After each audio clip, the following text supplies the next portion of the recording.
सुप्रभात बच्चों। आज 7वीं कक्षा में अपूर्व अनुभव पाठ का प्रश्नोत्तर पर विचार करेंगे। आपको पता है ये जापानी भाषा का ये पाठ है। मूल रूप से यह कहानी जापानी भाषा में लिखी गई है और इसके लेखक हैं तेत्सुको कुरियानागी और इसके हिंदी अनुवादक पूर्वा याज्ञिक कुशवाहा।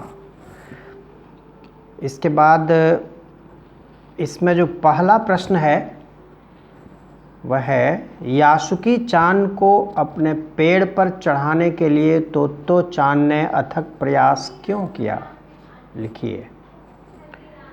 इसका उत्तर यूँ लिखेंगे, आप अपनी भाषा में लिख लेंगे। मैं इसको बता देता हूँ क्या लिखना है।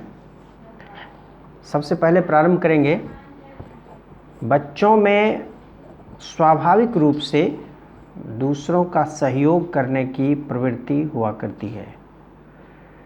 तोत्तो चान अपने सहपाठी को मदद करने की इच्छा रखती थी। एक ऐसा सहपाठी जो दिव्यांग था, बचपन से ही पोलियो से ग्रस्त था और इसी कारण से उसे पेड़ पर चढ़ने का आनंद नहीं मिल पाता था। तोत्तो चान को लगा कि हम लोग तो पेड़ पर चढ़ कर के मज़ा ले रहे हैं, आनंद ले रहे हैं, लेकिन मेरा यह सहपाठी, मेरा यह मित्र कभी इस प्रकार का आनंद नहीं ले पाया है। कितना अच्छा रहता यदि यह भी हमारे आनंद में सम्मिलित होता, इसे भी वह आनंद लेने का अवसर मिलता तो कितना अच्छा होता। ये विचार तोत्तो चान के मन में आया और यही कारण है कि उसने यासुकी चान को पेड़ पर चढ़ाने का निश्चय कर लिया और न केवल निश्चय किया बल्कि हर प्रकार की कठिनाइयों के बावजूद, हर तरह की समस्याओं के बावजूद, तरह तरह की बहुत ज़्यादा चुनौतियां थीं इस मार्ग में, फिर भी उसने अथक प्रयास करके तोत्तो चान ने यासुकी चान को पेड़ पर चढ़ा ही लिया। और इसका उत्तर यही है कि इसीलिए उसने अथक प्रयास किया क्योंकि वह धुन की पक्की थी और उसके मन में यासुकी चान को मदद करने की तीव्र इच्छा थी, इसीलिए उसने इस कार्य के लिए अथक प्रयास किया। ठीक है। दूसरा प्रश्न है, दृढ़ निश्चय और अथक परिश्रम से सफलता के बाद तोत्तो चान और यासुकी चान को अपूर्व अनुभव मिला। इन दोनों के अपूर्व अनुभव कुछ अलग अलग थे। दोनों में क्या अंतर रहे? लिखिए। अब देखिए, इस प्रश्न के दो खंड हैं। एक तो है कि तोत्तो चान को यासुकी चान को पेड़ पर चढ़ा लेने के बाद कैसा अनुभव हो रहा था, क्या वह सोच रहे, उसकी अनुभूति कैसी थी। तो जिस प्रकार से हम कोई नेक काम करने के बाद आत्मसंतुष्टि का अनुभव करते हैं, मन को तसल्ली मिलती है, दिल को सुकून मिलता है और हम बड़े प्रसन्न रहते हैं। जब हम किसी की कोई मदद करते हैं तो मदद करने वाला भीतर से प्रसन्न रहता है, उसका मन बहुत ही प्रसन्न रहता है और वह दिल से बहुत संतुष्टि का, आत्मसंतुष्टि का अनुभव करता है। कुछ ऐसा ही अनुभव तोत्तो चान कर रही थी क्योंकि वह अपने मिशन में सफल हो गई थी। उसने जो निश्चय किया था यासुकी चान को पेड़ पर चढ़ाने का, उस निश्चय में उसे सफलता मिल चुकी थी, लिहाजा उसका मन से प्रसन्न होना स्वाभाविक था। दूसरी ओर यासुकी चान को भी कुछ अपूर्व अनुभव हुआ जो पहले कभी नहीं हुआ था। उसे पेड़ पर चढ़ने का अलौकिक आनंद प्राप्त हुआ जो इसके पहले जीवन में उसे कभी प्राप्त नहीं हुआ था। तो इस तरह से दोनों ही कोई मदद लेने वाला और मदद करने वाला दोनों ही प्रसन्न थे, दोनों ही के अंदर एक संतुष्टि का भाव था, लेकिन दोनों की संतुष्टि के प्रकार में अंतर था। एक की संतुष्टि आत्मसंतुष्टि थी, मदद करने के बाद जो संतुष्टि मिलती है वो थी, और दूसरों की मदद से किसी नई उपलब्धि को प्राप्त कर लेने की संतुष्टि थी। यासुकी चान को ऐसी ही संतुष्टि मिली थी और तोत्तो चान को मदद करने की संतुष्टि मिली थी।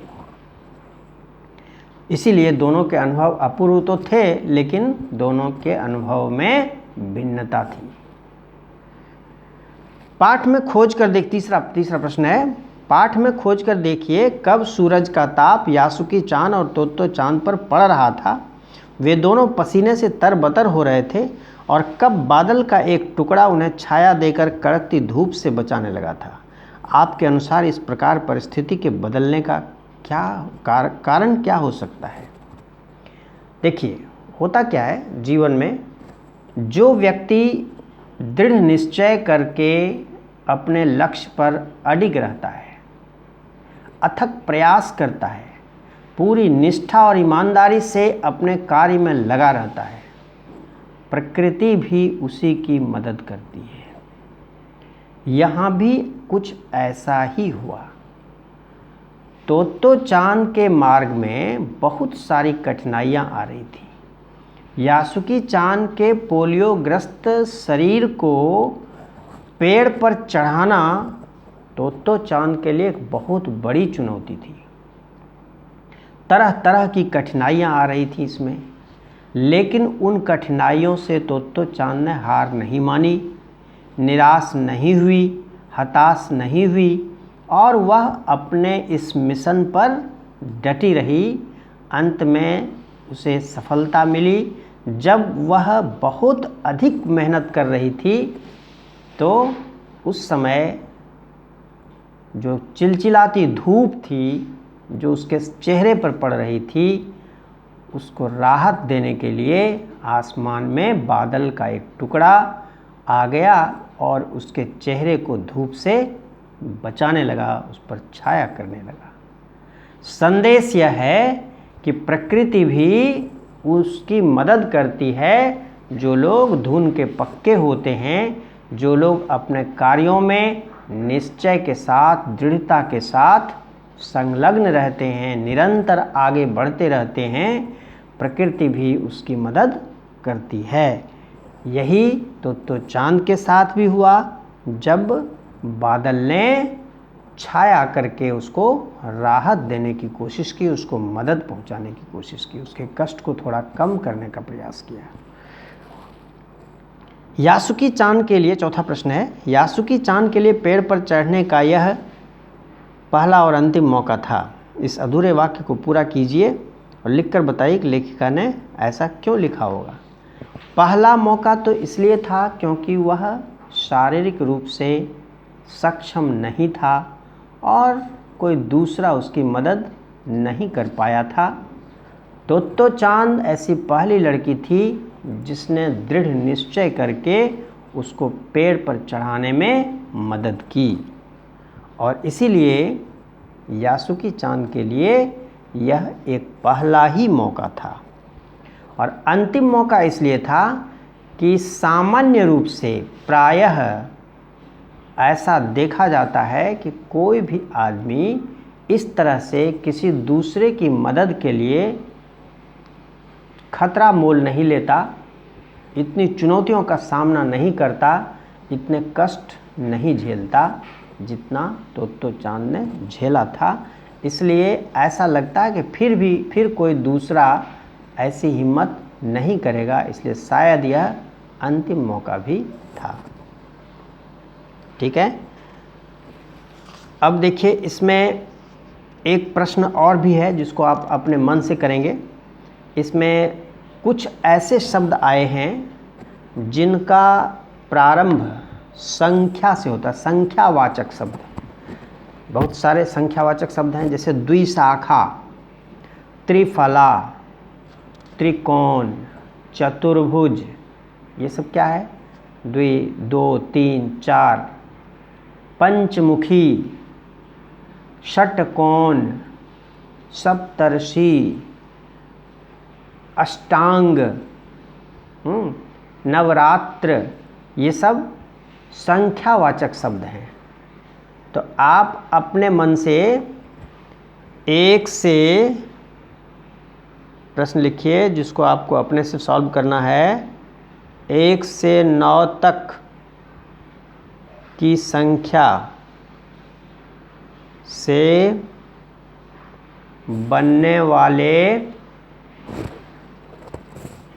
3 संख्यावाची शब्द लिखें। 1 से 9 तक की संख्या से बनने वाले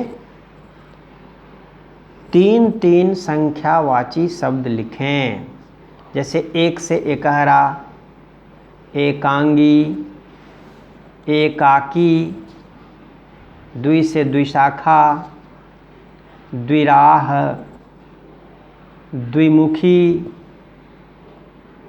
इस तरह से 1 से 9 तक जितनी संख्याएं हैं उन संख्या से कम 3 शब्द आपको बना के लिखना है। ये काम आपको खुद से करना है, अपने से सोच करके।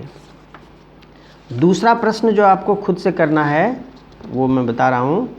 इसमें लिखिए, इस पाठ में अपूर्व अनुभव पाठ में प्रयुक्त भाववाचक संज्ञाओं की सूची बनाइए। जितने भाववाचक संज्ञा शब्दों का प्रयोग हुआ है उसको आप चुन करके लिखेंगे। ठीक है, धन्यवाद। आज का काम इतना ही।